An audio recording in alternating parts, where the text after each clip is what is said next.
Hello everyone, my name is Alexander.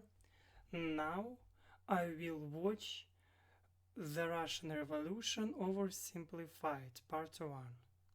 It will be difficult for me because I'm only study English 1 year, but I believe I will understand, I hope so, and please forgive my mistakes, grammar mistakes and my pronunciation, and also you can subscribe and like thumb. Yes. Okay, let's go. I want to see it. Yes. Again. Click on the link in the description below to get an amazing 68% off a 2-year plan. Also, commemorating the weirdest bromance in history. Get your new character pins and Russian Revolution merch available now. Link down below. Hey Jimmy, it's the 1800s, an exciting time to be alive. Why don't you get out there and explore the world? Gee whiz, Mom, thanks.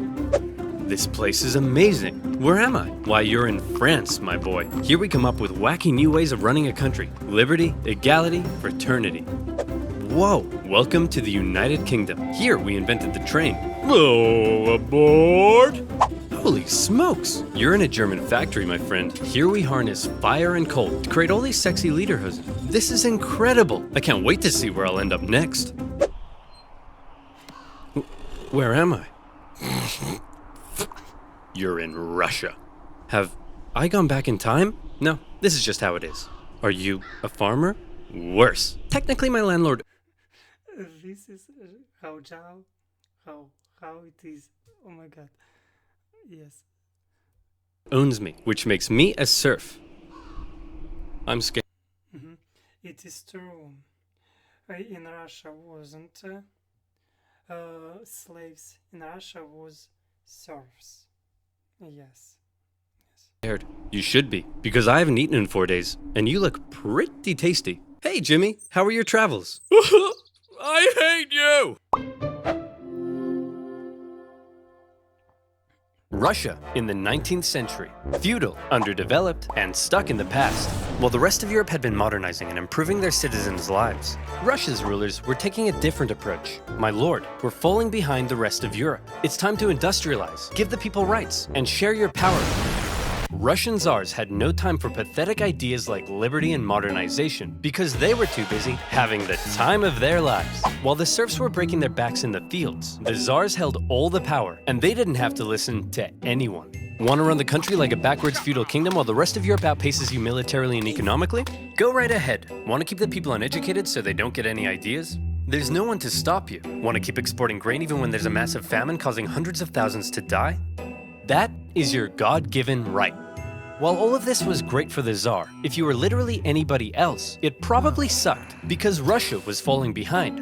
If they were to keep up with Europe, they'd need a strong ruler with some big ideas. Oh look, here comes one now. Hey everyone, it's me, Tsar Alexander II, and I've got some big news. I'm releasing you all from your serfdom. You're all free. Yes! Yep, I'm the best. Oh, there is one thing though. I spoke to your local lords and they weren't happy about losing all their free labor. So as a compromise, you're all gonna have to pay them back a near impossible amount of money for the next 49 years. Expect your lives to barely change. Okay, bye. Now I know what you're thinking. This Tsar Alexander II seems like a pretty cool guy. He's trying to reform the country and get Russia on the right path. Everyone must love this guy, right? Wrong. Why does one man get to decide the fate of everyone in the country? This whole system is dumb. Somebody should do something. Like what? Like kill the Tsar. You're gonna kill the Tsar? Well, me? No. I'm busy. I was kinda hoping you'd do it. Okay. See? The people love me. They're throwing flowers, confetti, and high-grade explosives. Okay, Nicholas, your grandfather has a mild case of being blown up by a terrorist, and he's not looking too hot, so we're gonna go say our goodbyes, okay? No, it'll be too scary for him. Nonsense, it won't be scary at all. We're just gonna say a quick goodbye. Ready? Boy, look at me. The people did this to me, and one day, they'll do it to you! See? Wasn't scary at all. So Alexander II was dead, but luckily, they had another Alexander lying around, Alexander III, and he felt his dad's reforms had weakened the Tsar's authority. Russia was massive, and as a result, had many ethnic minorities. Non-Russians? Yes, Tatars, Venki, Yakuts, Burats, yes, Ukrainians, Kazakhs, yeah. More interested in their own cultural heritage than in loving me? Isn't it great? So much beautiful culture and diversity in our great nation. Alexander thought all these minorities should be a little more Russian, and thereby loyal to him. So he repressed religious minorities. He repressed non-Russians. He introduced the Okhrana, a secret police force that repressed anybody who thought having a czar was dumb. If Alexander II was the great reformer, Alexander III was the great repressor. Now that's how you run a country. Hey Dad? Ugh, great. It's my son Nicholas, who I like to call a girly girl because he's so weak and pathetic. When are you gonna grow up? You still look like a girly girl to me. But Dad, I grew a beard. Yeah, an ugly girly girl beard. If Nicholas was to one day be czar, he needed his dad to teach him how to run the country. But his dad instead suggested that Nicholas go somewhere else. So Nicholas went to Japan, got an edgy dragon tattoo, had his head sliced off by a policeman, and then came home. Now will you teach me how to rule? I suppose it's time. Okay, there's a lot you need to know before becoming czar. Uh-oh. What? I've got kidney inflammation. Oh no! Upon his father's death, a totally unprepared Nicholas II ascended to the Russian throne. He wasn't This history, it's funny. And it's truth, yes. And it's easy to watch. I have poor vocabulary, but I understanding all his words. It's nice. Yes.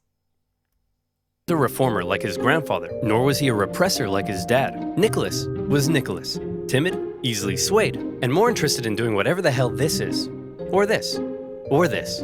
He wasn't ready to rule, and he himself admitted it, saying, "I'm not yet ready to be czar. I know nothing of the business of ruling." Bit of an awkward time to bring it up. However, Nicholas firmly believed that he was chosen by God to be Russia's big daddy. And while he doubted his ability to rule, he was going to give it his best shot. And hey, who knows? Maybe he wouldn't be so bad after all. To get things off to a good start, Nicholas promised free pretzels and beer to a huge crowd in Moscow to celebrate his coronation. So enticing a proposition to starving peasants that the ensuing stampede left nearly 1,500 people dead. What the hell happened? We're not sure, but you're scheduled to go party with the French at 8 o'clock. Shouldn't I stay here out of respect for the people? When have Russian czars ever respected the people? Sometimes government don't care about people. It's about this time. Nicholas's decision to go party with the French immediately tarnished his image. Some were calling him Nicholas the Bloody. The czars had been partying hard at the expense of the people for long enough. They'd emancipated the serfs, but failed to lift them out of poverty. They used their secret police to crack down on anyone who might criticize them, and they'd failed to modernize and give the people rights, something the rest of Europe had begun doing over a century ago. The rule of the czars was quickly becoming outdated, and more Russians began wondering if there was a better way. For many, the solution was simple. Just look to the West. Republics, democracies, and constitutional monarchies galore. But a small growing group rejected that for an even better idea, a little something they called communism. Take Vladimir Lenin, an intelligent member of Russia's middle class, and also a massive ill-tempered jerk. If you disagreed with him about anything, he wasn't afraid to call you out. You fat-headed, simple-minded, vapid, cockeyed imbecile! Tenderheart Bear is a far superior Care Bear to Bedtime Bear! And he was no stranger to political unrest either. His older brother was executed for plotting to kill the Tsar, and Lenin himself was expelled from university for participating in a Heart is better. Dufus, the sign is heavy. Yes, the sign is heavy, yes. Student protest. But how did Lenin go from being a middle-class nerd to the arbiter of socialist divinity? Well, to tell that story, we first need to go back a few decades to when a man named Karl Marx wrote a manifesto explaining how capitalism is a system whereby the stinky bourgeoisie oppressed and exploited the working masses, and that only through class warfare could the workers rise up and instate a communist utopia. Now go back forward a few decades to Lenin reading that manifesto and loving it. But publicly admitting you loved Marx and not Russia's big daddy would get you the cruelest punishment imaginable. Exile to Siberia. Enjoy exile, where you'll live with your wife, chill around town, and secretly write socialist newspapers. Hey, that doesn't sound so bad. And your mother-in-law is going to live with you. No! Once Lenin finished his stint in Siberia, he left Russia for Europe, where he was free to hang out with other Russian Marxists and talk about how great communism was. Now today, you might hear the word communism and think of this. But that's not how intellectuals living under a tough czarist regime saw it. To them, communism promised a land where all were equal, where workers weren't exploited, and even people like you could get a girlfriend. So Lenin joined a party of Russian communists living in Europe, and he founded a communist newsletter that was smuggled into Russia to try to radicalize the people. However, not everyone in the Socialist Party agreed with Lenin. In fact, they disagreed with him on a lot of issues, and Lenin was so uncompromising that he caused a split in the party. During one conference, a heated debate broke out, and Lenin was unwilling to give an inch. "You pig-ignorant, half-witted, fatuous morons! Cereal is a soup!" Listen, Lenin, you're a smart guy, but you have no idea what you're talking about. We're out of here. All in favor of cereal being a soup? Hey, would you look at that? We're in the majority. So Lenin set up his own faction within the party he called the Majority, or Bolshevik if you're speaking Russian. And the other faction became known as the Minority, or Menshevik. And oddly, the majority were often in the minority, and the minority in the majority. The Mensheviks were less radical, whereas Lenin wanted the Bolsheviks to be loyal to him and his uncompromising ideas. And if you weren't loyal, well then you're gonna get a big brain beatdown. Mensheviks worried that Lenin's attitude could lead to a one-man dictatorship. But come on, does this guy look like a dictator to you? For now, Lenin remained in Europe, writing his socialist newspaper and impatiently awaiting an opportunity to overthrow the Tsar and bring communist utopia to Russia. Cool, a free hat. Who the heck are you? I'm definitely not a Russian secret police officer spying on Marxists. Oh crap, I don't want secret police watching me. Then you, my friend, should use NordVPN. Do you like having your identity stolen? If yes, you need therapy. If no, you need NordVPN. NordVPN has thousands of the 30-day money-back. It's brand new NordLynx technology. Or is one of the greatest videos on YouTube still banned in your country? I think you. So click on nordvpn.com/czar, a massive ill-tempered jerk, impatiently awaiting a communist revolution. And revolution was coming, but not in the way Lenin thought. Back in St. Petersburg, one of the Tsar's most skilled and influential advisors knew the country finally needed to catch up with the rest of Europe. Hey Nick, we really got to industrialize, get more factories, and make some, I don't know, textiles or something. Won't that change the social fabric of Russia? Maybe. Hey, isn't it past your bedtime? But I haven't had my milk and snuggles yet. Will you snuggle me? Nicholas thought modernization was boring, but he let Sergei do his thing.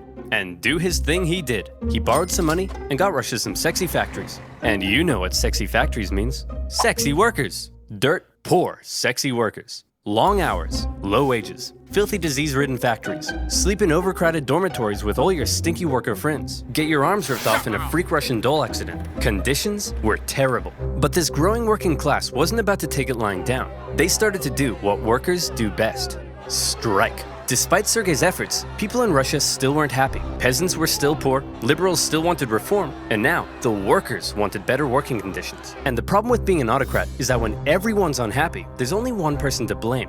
You. The people hate me. What do I do? Ooh, I know. Why don't we find a weak and pathetic nation to go to war with? We'll win easily, and everyone will love me again. Why don't we just try treating the people better? As luck would have it. Yes. It's simple to find another problem than find out from your problem, then decide your own problem, yes. An opportunity for war was forming in the Far East. Russia wanted to expand its sphere of influence into northern China, and also I can say I live here, yes, in Vladivostok.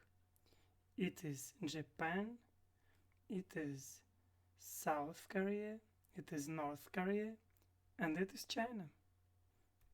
Coincidentally, so did Japan. But Japan didn't really want war, so they proposed an idea to reduce the tension. Hey man, we'll let you do your thing in Manchuria if you let us do our thing in Korea. I don't think so. We've got the largest army in the world. What do you have?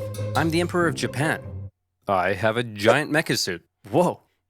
Cool. Nicholas and the boys didn't see Japan as a threat, so they felt they could push Japan around. But little did they know Japan had been rapidly militarizing, and when they launched a surprise attack on a Russian fleet at Port Arthur, everyone was shocked. Nicholas hoped it was an opportunity to win a quick war and regain the support of the people. Nobody seriously thought a puny Asian country could defeat a European superpower, and the Russian people were filled with patriotic spunk. Hey everyone, we're at war!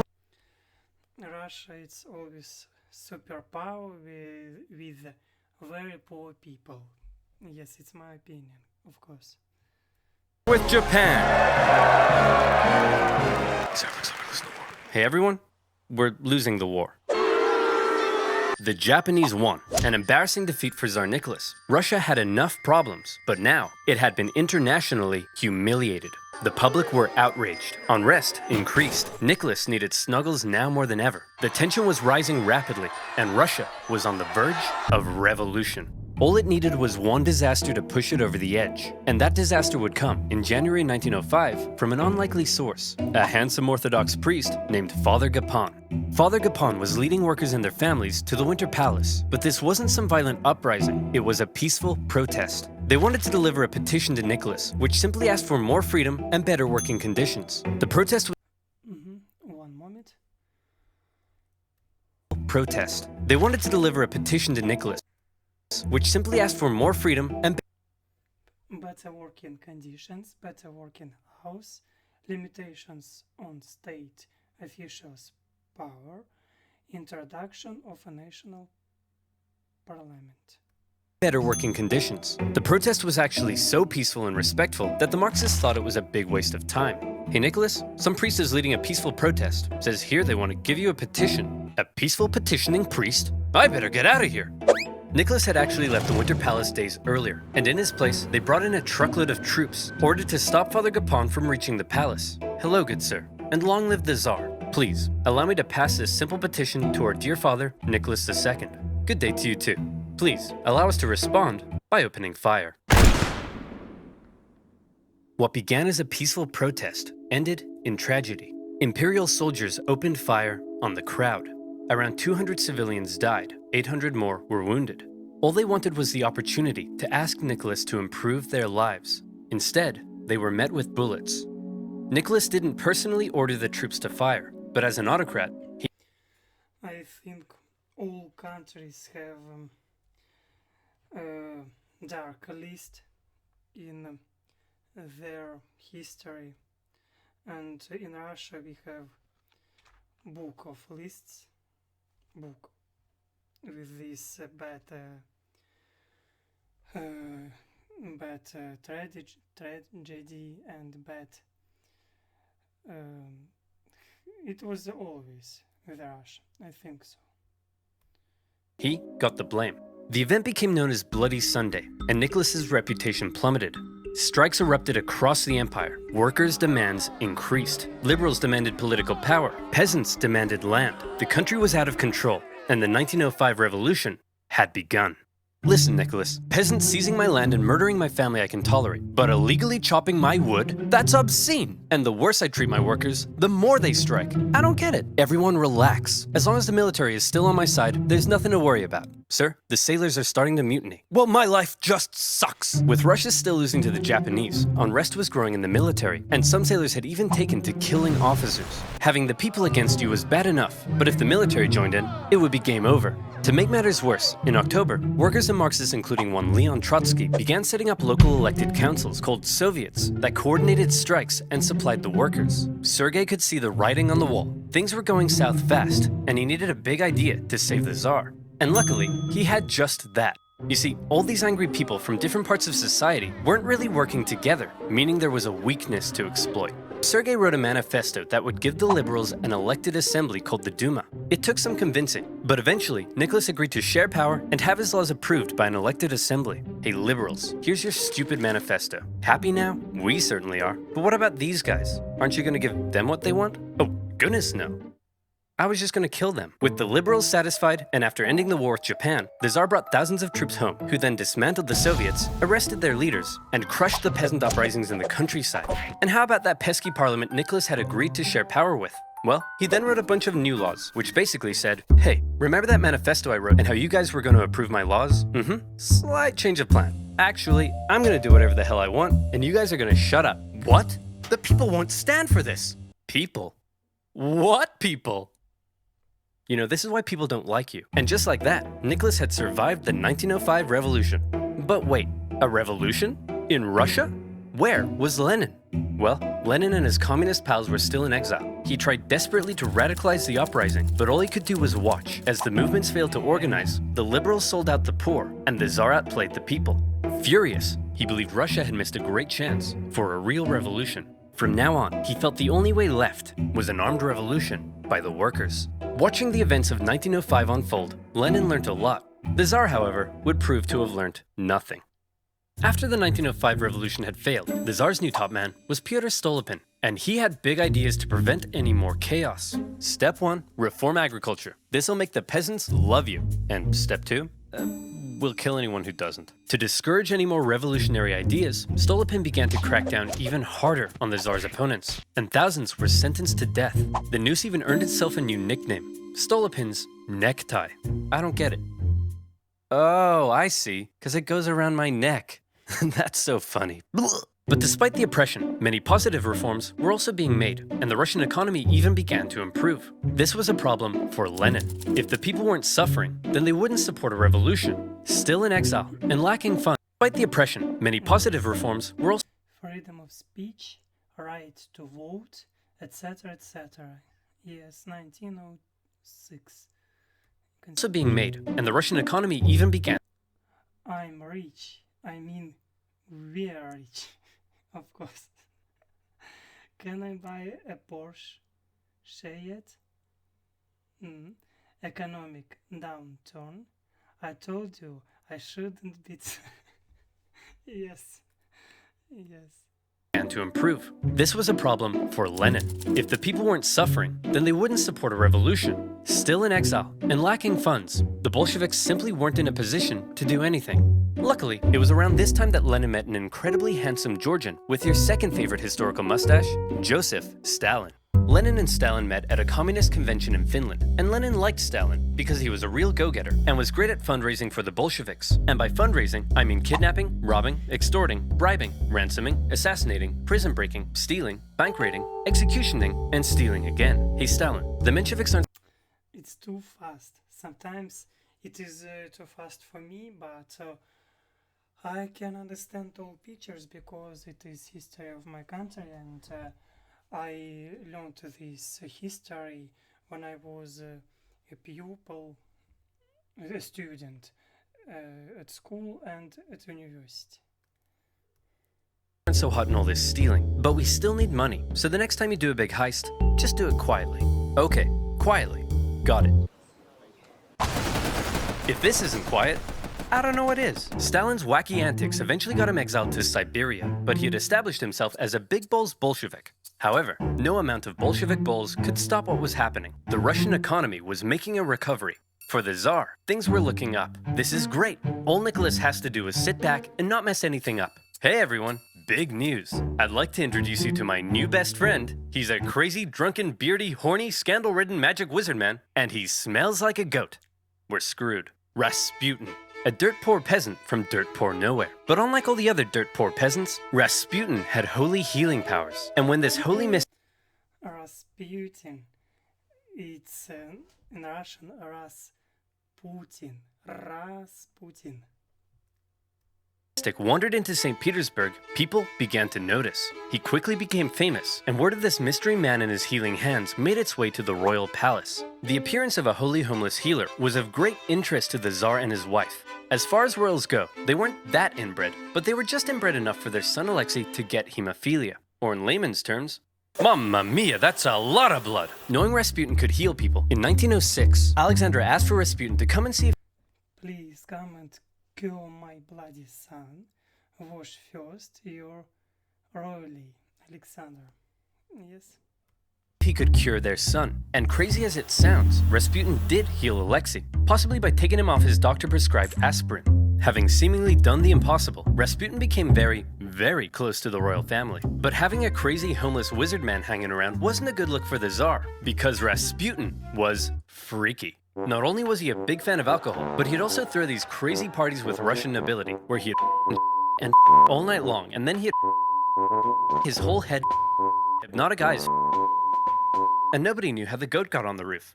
Initially, the press were banned from talking about Rasputin, but eventually, the ban was lifted, and the tabloids went to town. The whole thing was a huge scandal, and everyone was freaked out that this guy was influencing the Tsar and his wife. Nicholas could have spent this period of relative peace improving his image. Instead, he spent it doing this.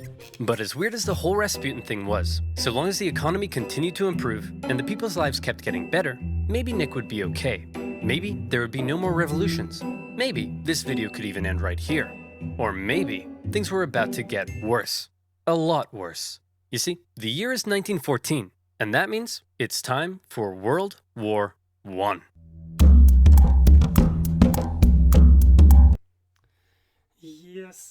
Yes, I liked this video, very like. Sometimes he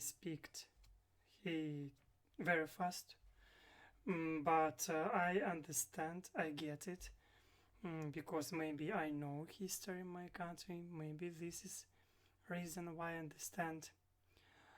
But I think he speaks, it's truth. It's interesting, it's funny, and it's beautiful animation. Yes, I want to read here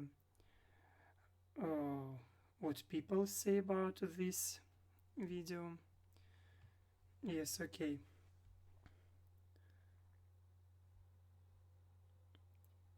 Your grandfather has a mild case of being blown up by a terrorist.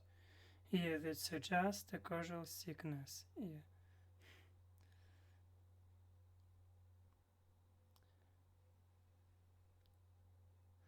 Russian soldiers opened fire on innocent civilians peacefully protesting Britain. Oh, I've seen this, it's a classic. Yes, I think it's problem not only for Russian. It's a problem around the world.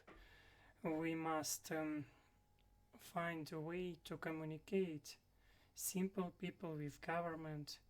It's difficult to discuss because it is a big problem. It's problem about different stuff. It's about salary, it's about bureaucracy, it's about economic. It's difficult to say, and thank you for this video oversimplified. He did this very well, and please forgive my pronunciation, forgive my mistakes. It's a very nice video, and thank you very much.